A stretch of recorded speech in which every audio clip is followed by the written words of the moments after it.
বন্ধুটির নাম রায়হান। আর এই ঘটনাটা ঘটেছে আজ থেকে প্রায় 14 বছর আগে।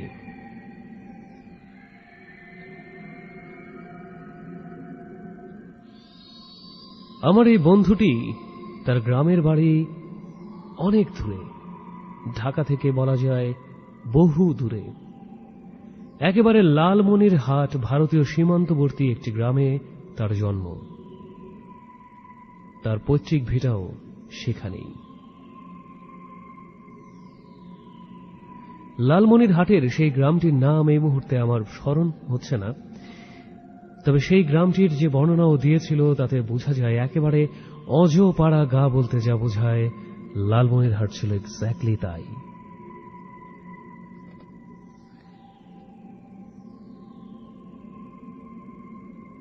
ছোটবেলায় আমার সেই বন্ধুটির সেখানেই বেড়ে ওঠা। রায়হানদের বাড়ি থেকে ঠিক পশ্চিম দিকে ছিল বিশাল বড় একটা শ্মশান। আশেপাশের 10 গ্রামের যত মরা ছিল সেই শ্মশানেই পোড়ানো হতো। সন্ধ্যের পরে সে পথ দিয়ে কখনো কেউ যাতায়াত করত না। বিভিন্ন সময়ে বিভিন্ন রকমের কথা প্রচলিত ছিল সেই শ্মশানকে ঘিরে।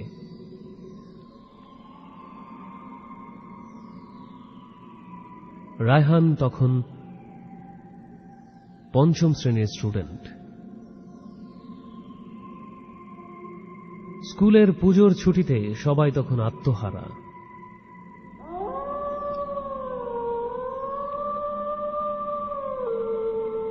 চিতা পোড়ানোর সেই শ্মশানটি এত বড় ছিল যে তা বিশাল একটা ময়দানের মতো ছিল।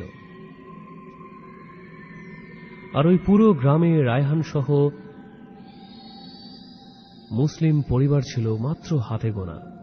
মূলত পুরো অঞ্চলটাই ছিল হিন্দু অধ্যুষিত এলাকা।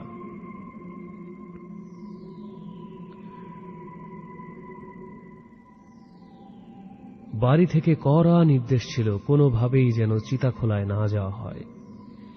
স্কুল শেষ করে সবাই যে যার মতো বাড়ি ফিরে আসত, আবার গায়ের পথ ধরে চলে যেত স্কুলে। এভাবেই কাটছিল রায়হানদের দিন। সেবার হঠাৎ করেই পুজোর ঠিক আগে আগে প্রচন্ড বৃষ্টি হয়েছিল, যার ফলে ছোট ছোট নালাগুলিও ভরাট হয়ে টয়টম্বুর করছিল পানিতে। সেদিন স্কুল থেকে ফিরে খেলার কোনো জায়গায় খুঁজে পাচ্ছিল না রায়হানরা। বাধ্য হয়েই একসময় বিপুল নামের একটি বন্ধু বলল, চল চিতাখোলায় যাই, পুরোটাই খালি আছে, আমরা একপাশে খেলব। প্রথম দিকে যদিও রায়হানের মনে সায় দেয়নি যাওয়ার জন্য, কিন্তু পরক্ষণে অন্যমনস্ক হয়ে বলল, চল যাই। আর ঘটনার শুরু এখান থেকেই।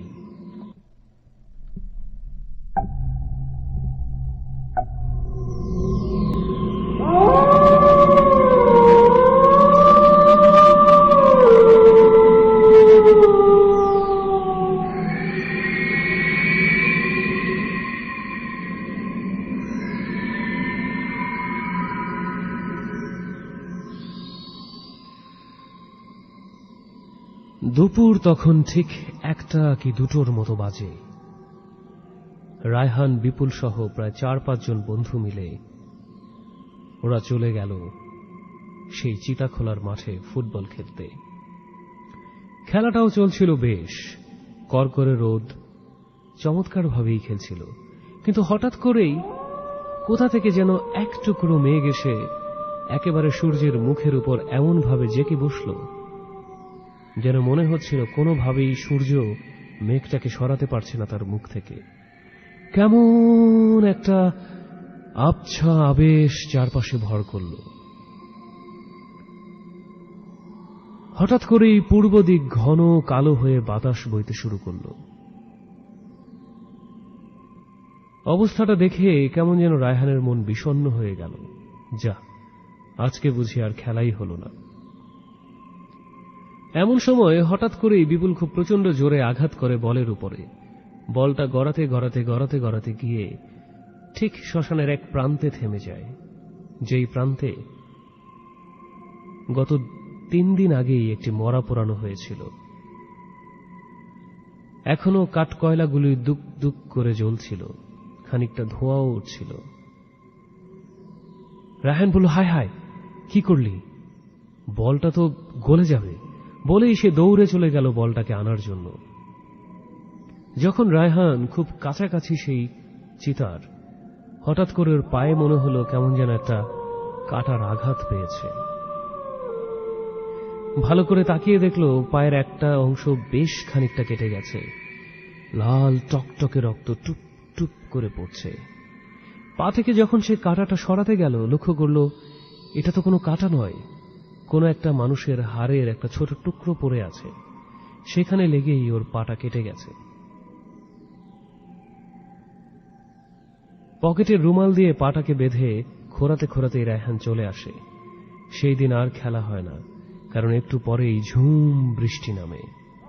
এমন বৃষ্টি যেন চারপাশ ধুধু সাদা হয়ে গেছে। বাড়ি ফিরে রায়হানের মনটা খুব বিষণ্ণ হয়ে গেল। কাউকে কিছু বলেও নি, পাছে এটা দেখে মা বাবা আবার বকাবকি না শুরু করে দেয়। হঠাৎ করেই গা গরম করে রায়হানের জ্বর আসলো। সন্ধ্যা গড়িয়ে তখন প্রায় রাত হয়ে গেছে। আগেই বলেছিলাম সেই গ্রামটা ছিল অজপাড়াগা।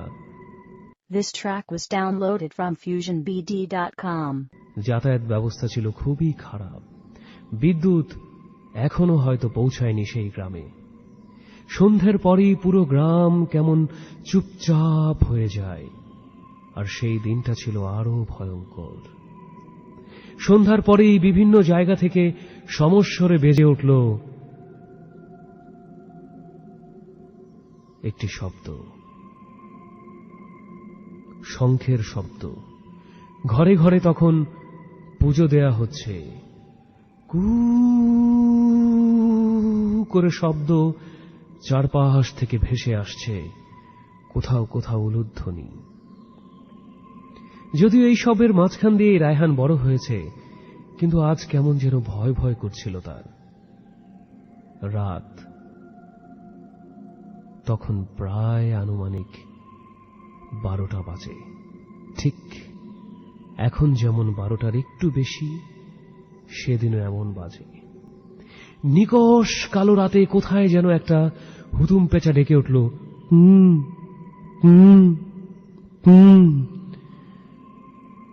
হঠাৎ করেই মনে হলো বিপুল এসে রায়হানকে ডাকছে। রায়হান, এই রায়হান, রায়হান শোন। রায়হান ভালো করে কান খাড়া করল। হ্যাঁ, বিপুলের গলাই তো। রায়হান বলল, কিরে এত রাতে? কোনো শব্দ নেই। রায়হান আবার ডাকল, বিপুল, বিপুল এসেছিস? তখনও কোনো শব্দ নেই। কি যেন মনে করে এই রায়হান ঘর থেকে বের হতে যাবে, ঠিক এমন সময় তার সামনে এসে তার বাবা দাঁড়ায়। কিরে রায়হান, এত রাতে বাইরে বের হবি? হঠাৎ করেই মনে হলো সে যেন সম্বিত ফিরে পেল। বলল, না, বিপুল ডাকছিল আমাকে। বাবা বলল, কই, আমরা তো কেউ শুনিনি, তুই হয়তো স্বপ্ন দেখছিলি, যা ঘুমা। কেমন একটা ঘোরের মধ্যে রায়হান আবার গিয়ে বিছানায় শুয়ে পড়ল। শোয়ার সঙ্গে সঙ্গে গভীর একটা ঘুমে অচেতন হয়ে গেল রায়হান। গভীর ঘুমের মধ্যেই রায়হান দেখতে পেল চিতাখোলার ঠিক মাঝখানে বিপুল দাঁড়িয়ে আছে। চারপাশে কেমন ভয়ঙ্কর সব প্রাণী বিপুলকে খামছে দেওয়ার চেষ্টা করছে।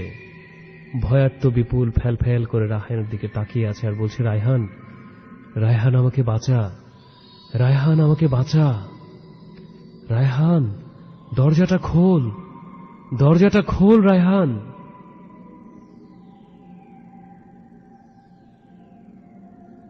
হঠাৎ করেই রায়হানের ঘুম আবার ভেঙে গেল।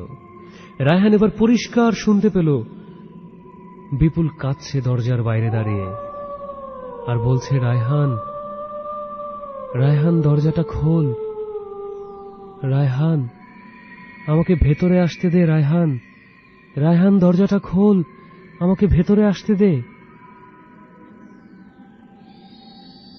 কোনো কিছু না বুঝেই বিপুল এবার উঠে বসে বিছানার উপরে। দরজা খুলে বিপুল বাইরে তাকায়। কোথায় বিপুল? রায়হান ভালো করে তাকাতে থাকে। বিপুল, বিপুল, আমাকে শুনতে পাচ্ছিস? কোথায় তুই? পরক্ষণে রায়হান দেখে বিপুল বেশ খানিকটা দূরে একটা অশ্বত্থ গাছের নিচে দাঁড়িয়ে আছে। রায়হান বলল, কিরে, আয় ভিতরে, আয় ভিতরে আয়।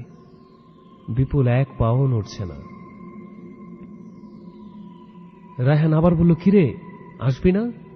কিছু না বলেই বিপুল হঠাৎ করে ঘুরে গেল। এবার বিপুল হাঁটতে শুরু করেছে, আর কোনো কিছু না বুঝেও রায়হান তার পিছনে পিছনে হাঁটতে লাগল।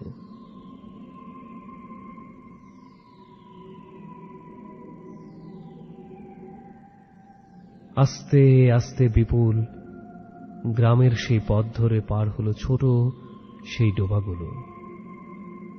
রায়হানও সম্মোহিতের মতো আস্তে আস্তে হাঁটছে তার পিছনে। খানিক বাদে বাদে ডাকছে, বিপুল, বিপুল, দাঁড়া, শোন আমার কথা।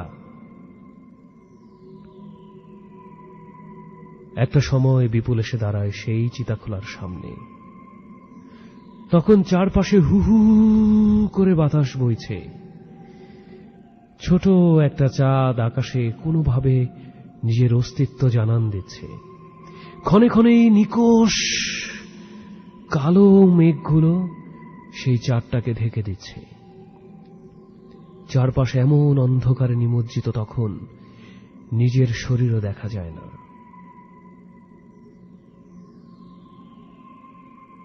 হঠাৎ করে রায়হান যেন সম্বিত ফিরে পেল, আর মনে হল, আমি এখানে কেন? কোথায় আমি? চারপাশে কোথাও নেই, কেউ নেই, বিপুলের কোনো চিহ্ন মাত্র নেই। রায়হান তখন দাঁড়িয়ে আছে ঠিক সেই চিতাটার সামনে, যেখানে বিকেলবেলা সে বল নিতে এসেছিল।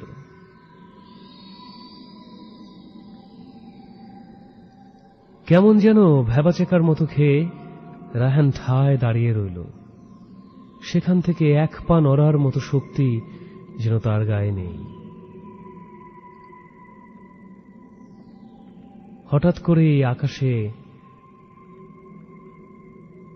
আবারও সেই এক টুকরো চাঁদ জেগে উঠল। চাঁদটা যেন চাইছে সর্বশক্তি দিয়ে তার আলো ছড়িয়ে দিতে, যেন চাইছিল রায়হান জেনে যাক সে এক ভয়ঙ্কর অবস্থার মধ্যে দাঁড়িয়ে আছে, যেন রায়হান বুঝতে পারে সে যে জায়গাতে আছে এই জায়গাটা জীবিত কোনো সুস্থ মানুষের জন্য নয়। হঠাৎ করে চাঁদের আলোয় রায়হান দেখতে পেল সাদা শাড়ি পরা একটা মেয়ে ঠিক তার থেকে 10-15 হাত দূরে দাঁড়িয়ে আছে। এলোমেলো চুল বাতাসে অস্থিরভাবে উড়ছে। লাল টকটকে তার চোখগুলো এক দৃষ্টিতে তাকিয়ে আছে রায়হানের দিকে। ভয়ে তখন রায়হানের রক্ত পানি হয়ে গেছে। হঠাৎ করে মেয়েটা দিকবিদিক শূন্য হয়ে অট্ট হাসিতে ফেটে পড়ল।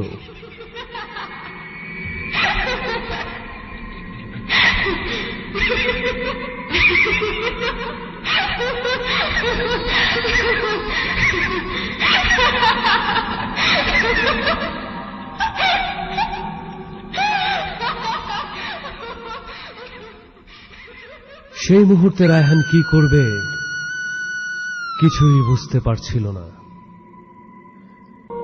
চাঁদের আলো পড়তেই রায়হান লক্ষ্য করল কেমন যেন অন্ধকারে মিলিয়ে গেল সেই মূর্তিটা। পরক্ষণে এক টুকরো মেঘ আবারও ঢেকে দিল চাঁদের মুখটা। আবারও আবছা আলোয় রায়হান দেখল সেই নারী মূর্তিটা আস্তে আস্তে তার দিকে এগিয়ে আসছে। রায়হান গলা ঝেড়ে চিৎকার করতে চাইল বাবা বলে, কিন্তু কোনো শব্দ বের হল না। রায়হান আবারও চিৎকার করতে চাইল, কিন্তু হাসির শব্দ চারপাশ তখন প্রকম্পিত। সে জায়গা থেকে ছুটে চলে আসতে চাইছিল, কিন্তু পারছিল না। হঠাৎ করেই শীতল একটা হাত এসে রায়হানের ঘাড়ে খামছে ধরল।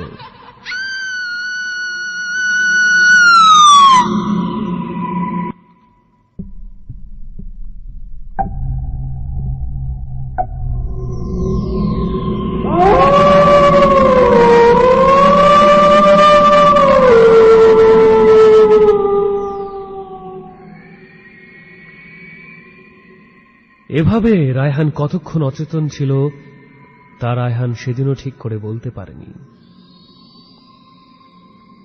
কিন্তু সেই হাতটা তার বাবার ছিল।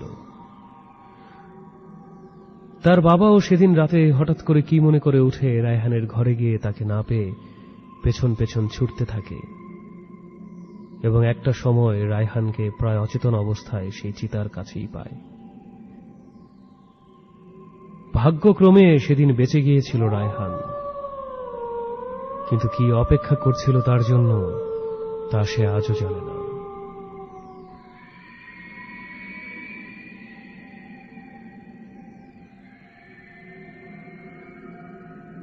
তার বেশ কিছুদিন পর পর্যন্ত এই একই অবস্থা হতো।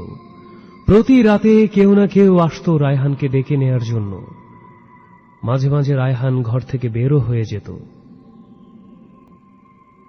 শেষ পর্যন্ত বাধ্য হয়ে রায়হানের বাবা তাকে পাঠিয়ে দেয় ঢাকার গাজীপুরে তার এক চাচার কাছে।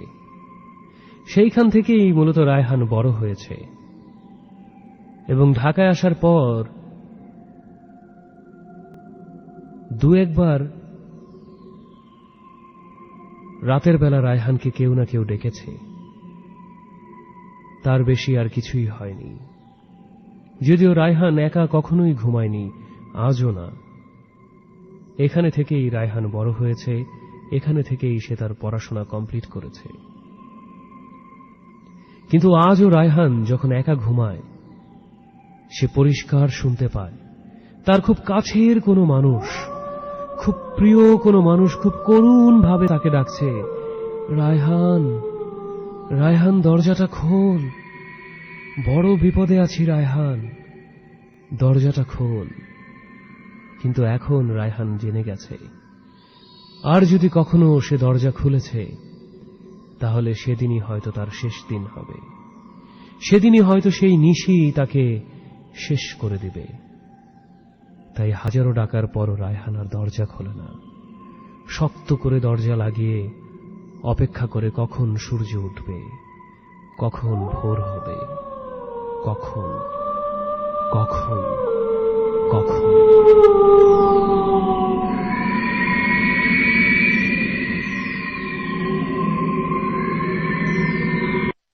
This track was